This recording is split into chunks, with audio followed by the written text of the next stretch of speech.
This is verse 22 of the 6th chapter.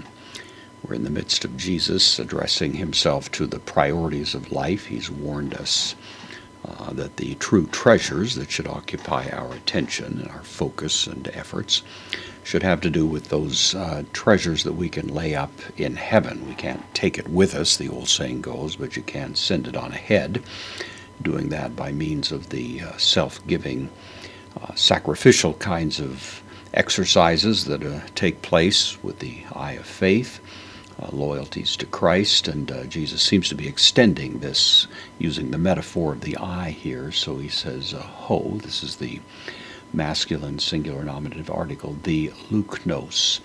The word means a lamp, actually. It's not light. It's sometimes translated light, but a light has a little bit more force to it. It's the idea that which lights up a room, you might say, the lamp. And the lamp, he says, two of the body. This is the genitive singular masculine with somatos. It's actually neuter. Soma is neuter, so of the body. So the light of the body, that which lights up the body. In a sense, so that the body can move through this world having some kind of illumination with respect to its actions. So the light of the body, esten, from eimi, I am, third person singular, present active indicative, the light of the body is, ho, ophthalmos, the eye, ophthalmos, meaning eye, ophthalmology, so on, words like that trace here. It's the nominative because it's the predicate nominative, because esten takes the predicate nominative. So the light of the body is the eye, that which lights up the body, as it were, giving it understanding of its environments, that sort of thing, is the notice here. And then ian takes the subjunctive, which we have here.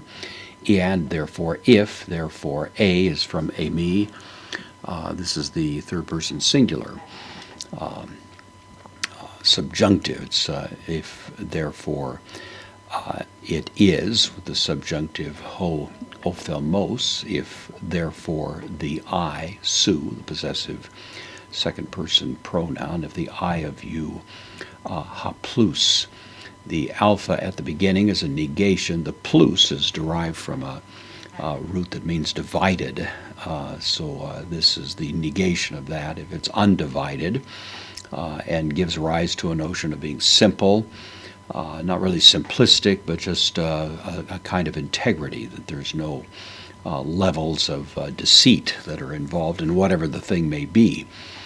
So if the I is undivided, if it's not conflicted between different competing loyalties, then Jesus says holon. This adjective means whole, the whole. Holon to soma, all the body. Su, of you.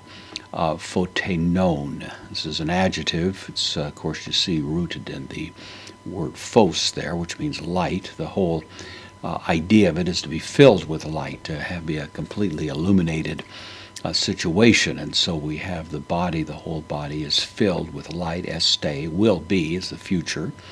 Third person singular future of eimi, I am. So if your eye is fixed on a single purpose, a single goal, there's a kind of simplicity and integrity about the efforts that one is bringing to life, then there's going to be, in a sense, derived from that, a singular focus for the entire life, that all that the body does is going to be in some ways driven and guided by that. And of course, he's going to be warning against a kind of duplicitous eye that has its focus on multiple targets, and of course reminds us of James' comment, a double-minded man, unstable in his ways. It seems that Jesus has something like that in mind in his comment here.